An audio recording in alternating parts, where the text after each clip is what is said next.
Overall, it seemed like first period we're still looking for a little bit of that juice that we talked about last night, but your guys came out really strong in the second period and seemed to sort of find it. What was the recipe for finding that in the Well, second period?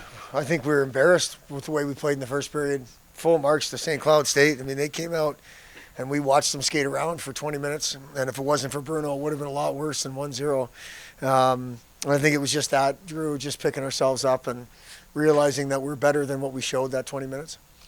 You mentioned Bruno. What can you say about the turnaround from last night to tonight and the confidence booster for him? Well, unfortunately, Bruno, like anybody else, wants to win. I think he's played better hockey than his record indicates over the last,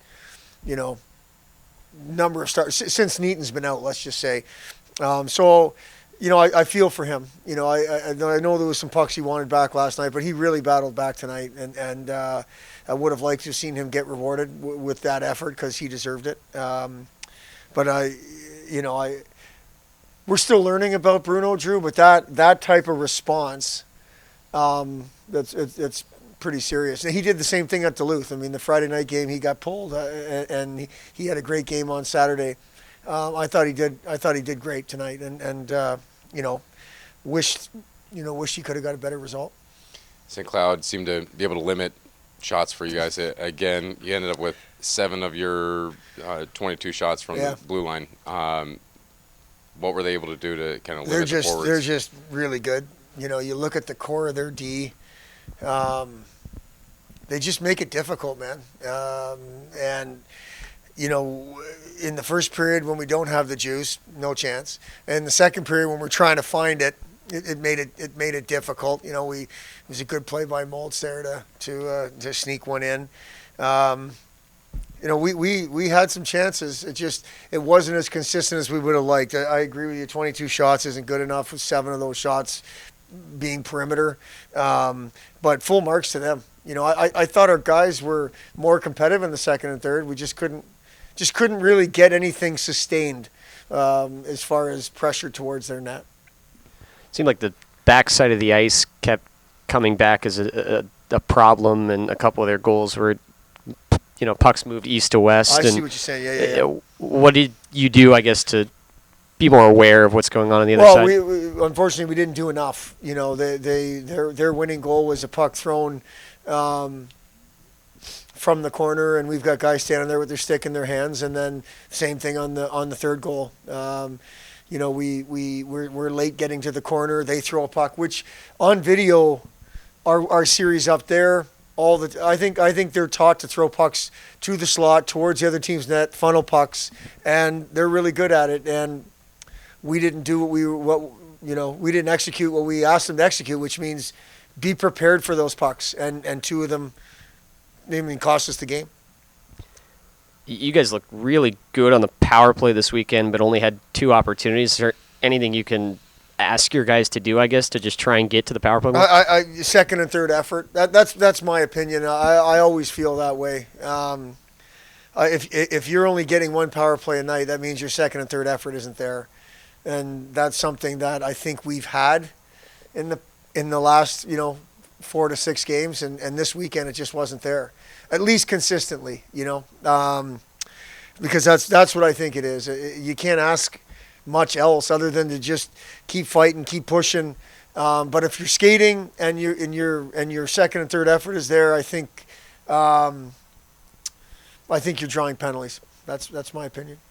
First period, we talked about it. Felt like it was a little slow, and it felt like St. Cloud was getting to pucks first. And then the second period, it felt like the complete opposite. It felt like you guys were jumping on pucks. Is that something said player to player, or you guys to players just recognizing that? Well, it's funny you say that because Clem came in. I was more vocal on the bench in the first period. Typically, I'm not to our guys, and all that is a distraction. And he came in and said, "Stop it." So I said, "Okay, well then you go in there and say something to your teammates," which is what he did. That's what you expect a captain to do. And they're good at foot races and they're competitive on foot races and things like that. In the first period, we weren't even engaged in those races. And in the second period, I thought we were more engaged in it. But that 50-50 puck, we start drills in practice with a foot race because it's all the time. and it's something we want to take pride in. Obviously, St. Cloud takes pride in it, and they're really good at it. Heading into this bye week, and you have Denver after the bye week, what do you say as head coach of this team after watching this weekend is the most important thing that you guys need to work on and just going into those upcoming matchups? We need to work on our D-zone coverage, but that's not because we haven't. We have. We need to work on our D-zone coverage. I think we need to work on our conditioning a little bit for one more stretch. We've only practiced with 11 forwards for a bit, and I think now we're going to be at 13, hopefully potentially 14. We'll get some rest here mentally and physically over the first few days of this week, and then we'll go back to work and prepare for Denver, which we know is a very long trip, difficult team to play against in their rink. Dylan, I know not the result that you were looking for, but you're able to get your 5th goal of the season. Seems like you found your scoring touch this year. What's been sort of the recipe for that? I think there's been some luck involved with it. I've had a couple bounces go my way, but I mean that was just a good play by Vitolins and Tanyan to make a pass to give me an opportunity to skate down the ice, and I again kind of lucky it just kind of trickled in. So. You nearly got a second on the wraparound opportunity and almost snuck it in there. How are you able to get low and work that around? We've worked, with the D crossing at the blue line to kind of mess up their wingers up top, and that's kind of what me and Simo did up there when we crossed up there, and I was able to open up a lane for me to drive low and then kind of got my feet moving and got the goalie to go down and tried to wrap it around. But I think their D got a stick on it or something like that, so. You wind up with 4 shots on goal.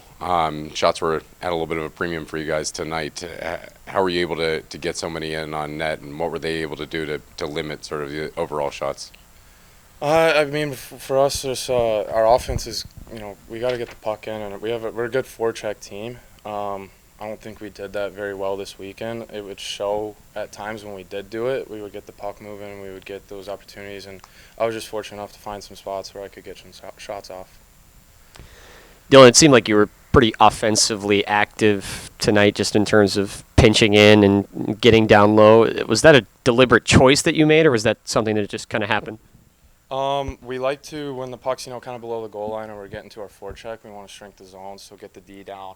That way we, when those pucks kind of pop out or they try to rim them, we're there to, have a gap and close in on their wingers.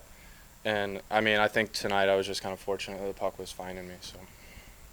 You and Jack Clement have played together a lot this year and in past years. What's your favorite part about playing with him, and what makes it easy for you to jump in like you did tonight on the offensive side of things playing with him? I think, we've known each other since I've been here. He's been here all 4 years I've been here, obviously. We live together, we're good friends off the ice. I think we just have good chemistry, and we read well off of each other. So it's a lot of fun playing with him, and I think just, the off-ice really helps with the chemistry. Not afraid to tell me when I'm doing something wrong, pat on the back. So it's just a good dynamic that we have going. Going into this bye week, what is the most important thing for you guys as a team just to focus on, like, going into Denver after the bye week and stuff like that moving forward? Rest up. It's a grind of a season. Obviously, we've dealt with some injuries up front. There's still some guys that have been playing that need to recover a little bit more, and then we got some guys that are still out that we would like to get healthy, and then we need to find our game. We didn't have it this weekend like the way we did the last 2 weekends.